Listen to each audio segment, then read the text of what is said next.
पौराणिक कथा के अनुसार एक समय नैमिषारण्य तीर्थ में शौनक आदि 88,000 ऋषियों ने श्री सूत जी महाराज से कहा, हे प्रभु, इस कलयुग में वेद विद्या रहित मनुष्यों को प्रभु भक्ति किस प्रकार मिलेगी और उनका उद्धार कैसे होगा।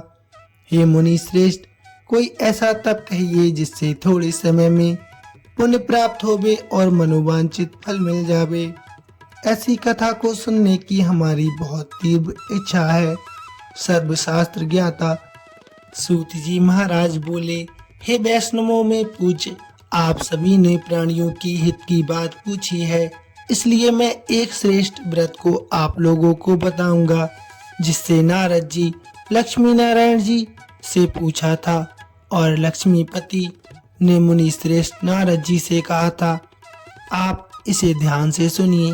एक समय की बात है, योगी राज नारद जी दूसरों की हित की चिंता के लिए अनेकों लोकों में घूमते हुए मृत्यु लोक आ पहुँचे। यहाँ पर उन्होंने अनेक योनियों में जन्मे प्राय सभी मनुष्यों को अपने कर्मों द्वारा अनेकों दुखों से पीड़ित देखा। उनका दुख देख नारद जी सोचने लगे कि कैसा यत्न किया जाए जिसके करने से निश्चित रूप से मानव के दुखों का अंत हो जाए। इसी विचार पर मनन करते हुए वह विष्णु लोक में गए। वहाँ देवों के इष्ट भगवान श्री नारायण की स्तुति करने लगे। स्तुति करते हुए नारद जी बोले, हे भगवान, आप अत्यंत शक्ति से संपन्न हैं। मन तथा वाणी भी आपको नहीं पा सकती है। आपका यदि मद तथा अंत नहीं है।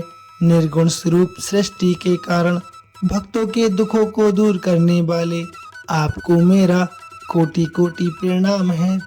नारद जी की स्थिति सुन विष्णु जी बोले, हे मुनि श्रेष्ठ, आपके मन में क्या बात है? आप किस कारण यहाँ पर पधारे हैं? निसंकोच कहो। इस पर नारद मुनि बोले कि मृत्यु लोक में अनेक योनियों में जन्मे मनुष्य अपने कर्मों के द्वारा अनेकों दुख से बहुत दुखी हैं। हे नाथ, आप मुझ पर दया करते हैं तो बताइए कि मनुष्य को थोड़े प्रयास से ही अपने दुखों से कैसे छुटकारा मिल सकता है।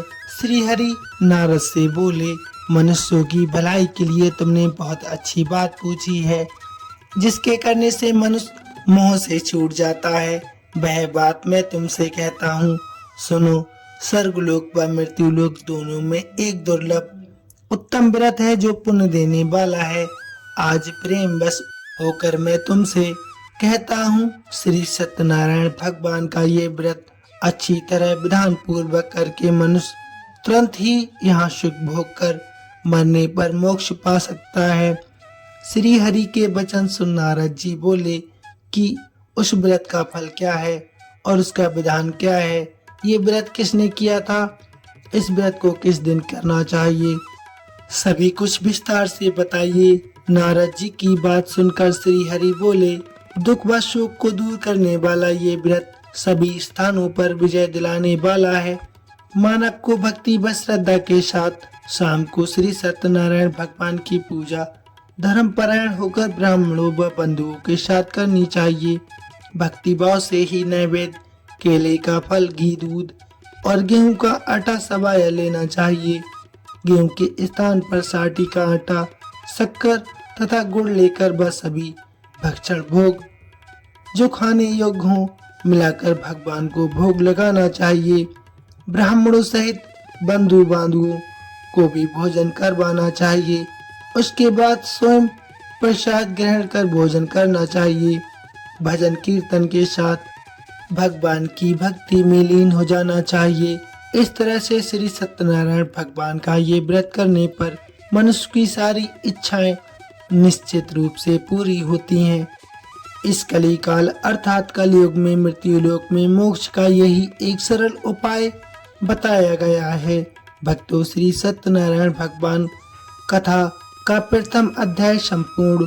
अब आगे सुनते हैं द्वितीय अध्याय। प्रेम से बोलिए श्री सत्यनारायण भगवान की जय।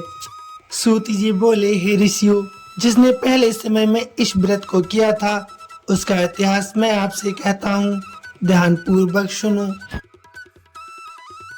सुंदर काशीपुरी नगरी में एक अत्यंत निर्धन ब्राह्मण रहता था। वह भूख प्यास से परेशान धरती पर घूमता रहता था। ब्राह्मणों से प्रेम करने वाले भगवान ने एक दिन ब्राह्मण का वेश धारण कर उसके पास जाकर पूछा, हे विप्र, तुम्हें इतना दुख कैसे है? तुम पृथ्वी पर क्यों घूम रहे हो? दीन ब्राह्मण बोला, मैं बहुत निर्धन ब्राह्मण हूँ, भिक्षा के लिए धरती पर घूमता हूँ। हे भगवान, यदि आप इसका कोई उपाय जानते हो तो अवश्य मुझे बताइए। वृद्ध ब्राह्मण ने कहा कि सत्यनारायण भगवान मनोवांछित फल देने वाले हैं, इसलिए तुम उनका पूजन करो। इसे करने से मनुष्यों को सभी दुख और पाप से मुक्ति मिलती है। वृद्ध ब्राह्मण बनकर आए सत्यनारायण भगवान उस निर्धन ब्राह्मण को व्रत का सारा विधि विधान बताकर अंतर्ध्यान हो गए। ब्राह्मण ने मन ही मन सोचने लगा कि जिस व्रत को वृद्ध ब्राह्मण करने को कह गया है, मैं उसे जरूर करूंगा। ये निश्चय करने के बाद उसे रात में नींद नहीं आई। वह सवेरे उठकर सत्यनारायण भगवान के व्रत का निश्चय कर भिक्षा के लिए चला गया। उस दिन निर्धन ब्राह्मण को भिक्षा में बहुत सा धन मिल गया, जिससे उसने बंधु बांधुओं के साथ मिलकर श्री सत्यनारायण भगवान का व्रत संपन्न किया। व्रत संपन्न करने के बाद निर्धन ब्राह्मण सभी दुखों से छूट गया और अनेक प्रकार की संपत्तियों से युक्त हो गया।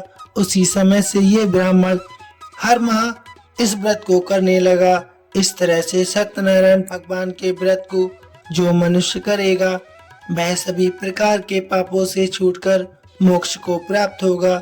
जो मनुष्य इस व्रत को करेगा, वह भी सभी दुखों से मुक्त हो जाएगा। सूत जी बोले कि इस तरह से नारद जी से नारायण जी का कहा हुआ श्री सत्यनारायण व्रत को मैंने तुमसे कहा। हे विप्रो, मैं अब और क्या बोलूं? ऋषि बोले, हे मुनिवर, संसार में उस विप्र से सुनकर किस किस ने इस व्रत को किया, हम सब इस बात को सुनना चाहते हैं।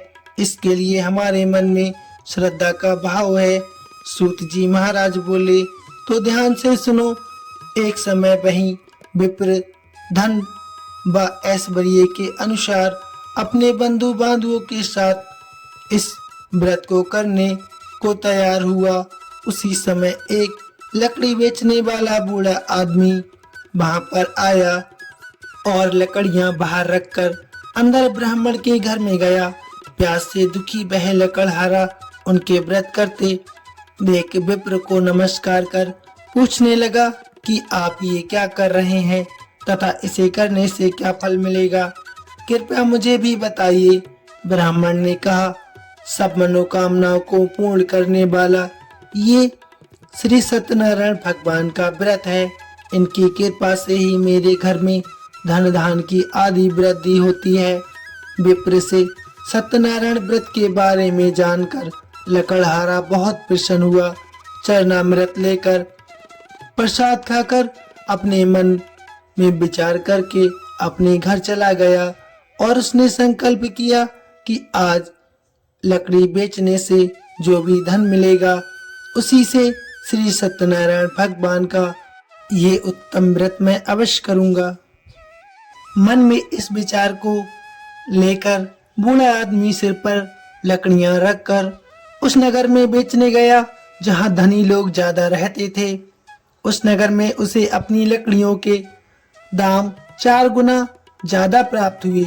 बूढ़ा प्रसन्नता के ज्यादा दाम लेकर केले, शक्कर, घी, दूध, दही और गेहूं का आटा आदि सत्यनारायण भगवान के व्रत की सामग्री घर लेकर आ गया। वहां उसने अपने बंधु बांधुओं को बुलाकर विधि विधान से सत्यनारायण भगवान का पूजन और व्रत किया। इस व्रत के प्रभाव से वह बूढ़ा लकड़हारा धन, पुत्र आदि से युक्त होकर संसार के समस्त सुख भोग कर अंतकाल में वह श्री हरि के वैकुंठ धाम चला गया। भक्तों, दूसरा अध्याय संपूर्ण प्रेम से बोलिए श्री सत्यनारायण भगवान की जय। आइए अब सिमरण करते हैं श्री सत्यनारायण भगवान कथा का अध्याय तृतीय। भक्तों, प्रेम से और सच्ची भावना से हमें श्री सत्यनारायण व्रत कथा को संपूर्ण ही सुनना चाहिए। तो आपसे अनुरोध है कि आप संपूर्ण ही कथा सुने। आइए भक्तों, शुरू करते हैं। सूत जी महाराज बोले, श्रेष्ठ मुनियों, अब आगे की कथा मैं तुमसे और कहता हूँ। पहले समय की बात है, उल्का मुख नाम का एक बुद्धिमान राजा रहता था। वह सतवक्ता और जितेंद्रिय था। प्रतिदिन देव स्थानों पर जाता और निर्धनों को धन दान करता था, उनके कष्ट भी दूर करता था। उसकी पत्नी कमल के समान मुख वाली सती साध्वी थी। भद्रशिला नदी के तट पर उन दोनों ने श्री सत्यनारायण भगवान का व्रत किया। उसी समय एक साधु वैश्य आया उसके पास व्यापार करने के लिए। उसके पास बहुत सा धन था। राजा को व्रत करते देखकर वह विनय के साथ पूछने लगा, हे राजन, भक्ति भाव से पूर्ण होकर आप ये क्या कर रहे हैं? मैं सुनने की इच्छा बहुत रखता हूँ, आप कृपा करके मुझे बताइए। राजा बोला, हे साधु, अपने बंधु बांधवों के साथ पुत्र आदि प्राप्ति के लिए एक महाशक्तिमान श्री सत्यनारायण भगवान का व्रत व पूजन कर रहा हूँ। राजा के वचन सुन साधु आदर से बोला, हे राजन, इस व्रत का मुझे सारा विधान बता दीजिए। आपकी कथा अनुसार मैं इस व्रत को अवश्य करूँगा। मेरी भी कोई संतान नहीं है और इस व्रत को करने से निश्चित रूप से मुझे संतान की प्राप्ति होगी। राजा से व्रत का सारा विधान सुन व्यापार से निर्भत होकर वह अपने घर गया। साधु वैश्य ने अपनी पत्नी को संतान देने वाले इस व्रत का वर्णन कह सुनाया और कहा कि जब मेरी कोई संतान होगी तब मैं इस व्रत को अवश्य करूंगा। साधु ने इस तरह के वचन अपनी पत्नी लीलावती से कहे। एक दिन लीलावती पति के साथ आनंदित हो सांसारिक धर्म में प्रवृत्त होकर सत्यनारायण भगवान की कृपा से गर्भवती हो गई। 10वें महीने में उसके गर्भ से एक सुंदर कन्या ने जन्म लिया। दिनों दिन वह ऐसे बढ़ने लगी कि जैसे शुक्ल पक्ष का चंद्रमा बढ़ता है। माता पिता ने अपनी कन्या का नाम कलावती रखा। एक दिन लीलावती ने मीठे शब्दों में अपने पति को याद दिलाया कि आपने श्री सत्यनारायण भगवान के जिस व्रत को करने का संकल्प किया था उसे करने का समय आ गया है। आप इस व्रत को करिए। साधु बोला, हे प्रिय, इस व्रत को मैं उस समय करूंगा जब अपनी पुत्री का मैं विवाह करूंगा। इस प्रकार अपनी पत्नी को आश्वासन देकर वह नगर को चला गया। कलावती पिता के घर में रहे। दिनों दिन बड़ी होने लगी। साधु ने एक बार नगर में अपनी कन्या को सखियों के साथ देखा तो तुरंत ही दूत को बुलाया और कहा कि मेरी कन्या के योग वर देखकर आओ। साधु की बात सुनकर दूत कंचन नगर में पहुंचा। वहां पर देखभाल करने के बाद लड़की के योग्य बालिक पुत्र को ले आया। योग्य लड़के को देख साधु ने बंधु बांधवों को बुलाकर अपनी पुत्री का विवाह कर दिया। लेकिन दुर्भाग्य की बात है कि साधु ने अभी भी सत्यनारायण भगवान का व्रत नहीं किया। इस पर श्री भगवान क्रोधित हो गए और श्राप दिया कि साधु को अत्यधिक दुख मिले। अपने कार्य में कुशल साधु बनिया जमाई को लेकर समुद्र के पास स्थित होकर रत्नासारपुर नगर में गया। वहां जाकर दामाद ससुर दोनों मिलकर चंद्रकेतु राजा के नगर में व्यापार करने लगे। एक दिन भगवान सत्यनारायण की माया से एक चोर राजा का धन चुराकर भाग रहा था। उसने राजा के सिपाहियों को अपने पीछे आते देखकर वह धन वहां रख दिया जहां पर साधु अपने जमाई के साथ ठहरा हुआ था। राजा के सिपाहियों ने साधु वैश्य के पास राजा का धन देखा तो वह ससुर जमाई दोनों को बांधकर प्रसन्नता से राजा के पास ले गए। और राजा से कहा आगे की कार्रवाई की आज्ञा दें। राजा की आज्ञा से उन दोनों को कठिन कारावास में डाल दिया गया और उनका सारा धन भी उनसे छीन लिया गया। श्री सत्यनारायण भगवान के श्राप से साधु की पत्नी बहुत दुखी हो गई। घर में जो धन रखा था उसे चोर चुरा कर ले गए। शारीरिक तथा मानसिक पीड़ा व भूख प्यास आदि से दुखी होकर अन्न की चिंता में कलावती एक ब्राह्मण के घर गई। वहां उसने श्री सत्यनारायण भगवान का व्रत होते देखा, फिर कथा भी सुनी। वह प्रसाद ग्रहण कर रात को घर वापस आई। माता ने कलावती से पूछा कि हे पुत्री, अब तुम कहाँ थी? तेरे मन में क्या है? कलावती ने अपने माता से कहा, हे माता, मैंने एक ब्राह्मण के घर में श्री सत्यनारायण भगवान का व्रत होते देखा है। कन्या के वचन सुन लीलावती भगवान के पूजन की तैयारी करने लगी। लीलावती ने परिवार व बंधुओं सहित सत्यनारायण भगवान का पूजन किया और उसने वर मांगा कि हे प्रभु, मेरे पति तथा जमाई शीघ्र घर आ जाएं। साथ ही ये भी प्रार्थना की कि हमसे जो अनजाने में अपराध हुआ है आप उसे क्षमा करें। श्री सत्यनारायण भगवान इस व्रत से संतुष्ट हो गए और राजा चंद्रकेतु को सपने में दर्शन देकर कहा, हे राजन, तुम उन दोनों वैश्यों को छोड़ दो और तुमने उनका जो धन लिया है उसे वापस कर दो। अगर तुमने ऐसा नहीं किया तो मैं तुम्हारा धन, राज व संतान सभी को नष्ट कर दूंगा। राजा को ये सब कहकर भगवान अंतर्ध्यान हो गए। प्रातःकाल सभा में जाकर राजा ने अपना सपना सुनाया। बोले कि बड़े पुत्रों को कैद से मुक्त कर सभा में लाओ। दोनों ने आते ही राजा को प्रणाम किया। राजा मीठी वाणी में बोला, हे महानुभावों, भाग्यवश ऐसा कठिन दुख तुम्हें प्राप्त हुआ है, लेकिन अब तुम कोई भी भय मत रखो। ऐसा कह राजा ने उन दोनों को नए वस्त्र आभूषण दिए और जितना धन उनका लिया था उससे दुगना धन वापस कर दिया। दोनों वैश्य अपने घर को चल दिए। कथा अध्याय तृतीय समाप्त। प्रेम से बोलिए सत्यनारायण भगवान की जय। आइए भक्तों, अब शुरू करते हैं चतुर्थ अध्याय। सूत जी महाराज बोले, वैश्य ने मंगलाचार कर अपनी यात्रा आरंभ की और अपने नगर की ओर चल।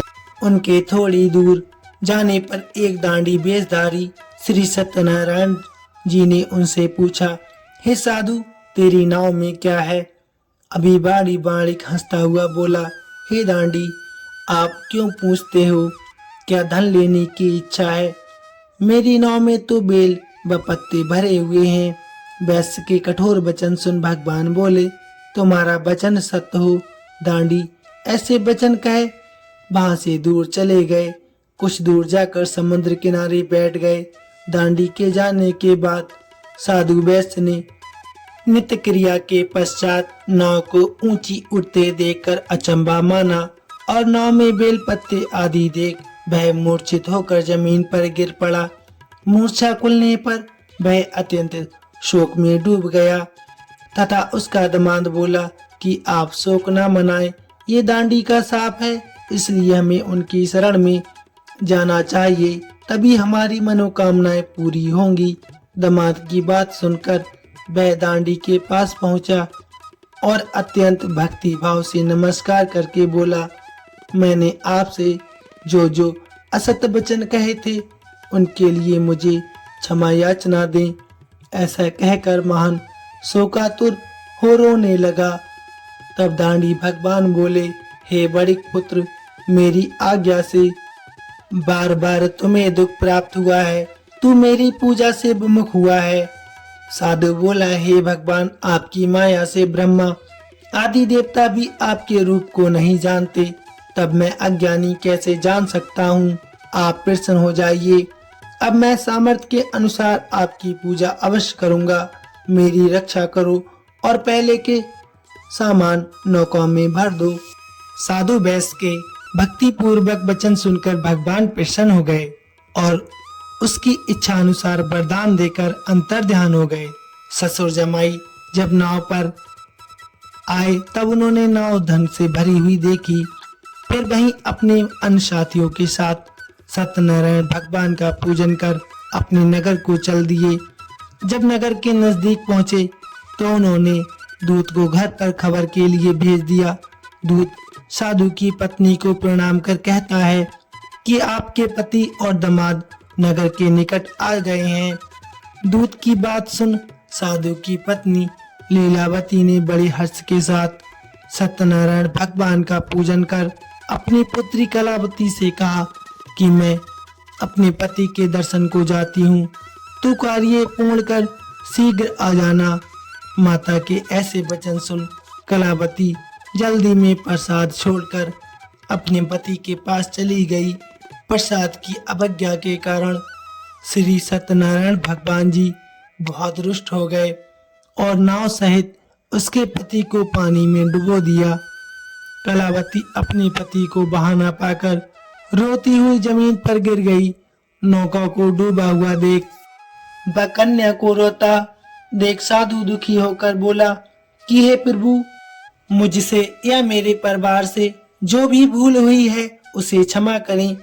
साधु के दीन वचन सुनकर श्री सत्यनारायण भगवान प्रसन्न हो गए और आकाशवाणी हुई, हे साधु, तेरी कन्या मेरे प्रसाद को छोड़कर आई है, इसलिए उसका पति अदृश्य हो गया है। यदि वह घर जाकर प्रसाद खाकर लौटती है तो उसे उसका पति अवश्य मिलेगा। ऐसी आकाशवाणी सुन कलावती घर पहुंचकर प्रसाद ग्रहण करती है और फिर आकर अपने पति के दर्शन करती है। उसके बाद साधु अपने बंधु बांधवों सहित श्री सत्यनारायण भगवान की विधि विधान से पूजन करता है तथा इस लोक से सुख भोग कर वह अंत में स्वर्ग को जाता है। चतुर्थ अध्याय संपूर्ण। प्रेम से बोलिए श्री सत्यनारायण भगवान की जय। आइए भक्तों, अब सुनते हैं पंचम अध्याय। सूत जी महाराज बोले, हे ऋषियों, मैं और भी एक कथा आपको सुनाता हूँ, उसे भी ध्यान पूर्वक सुनो। प्रजा पालन में लीन तुंगध्वज नाम का एक राजा था। उसने भी भगवान का प्रसाद त्याग कर बहुत ही दुख सहन किया। एक बार वन में जाकर वन पशुओं को मारकर वह एक पेड़ के नीचे आ गया। वहां उसने ग्वालों को भक्ति भाव से अपने बंधुओं सहित सत्यनारायण भगवान का पूजन करते देखा। अभिमानवश राजा ने उन्हें देखकर भी पूजा स्थान में नहीं गया और न ही उसने भगवान को नमस्कार किया। ग्वालों ने राजा को प्रसाद दिया, लेकिन उसने वह प्रसाद नहीं खाया और प्रसाद को वहीं छोड़कर अपने नगर को चला गया। जब वह नगर में पहुंचा तो वहां सब कुछ तहस नहस हुआ। पाया तो वह शीघ्र ही समझ गया कि ये सब भगवान की ही माया है।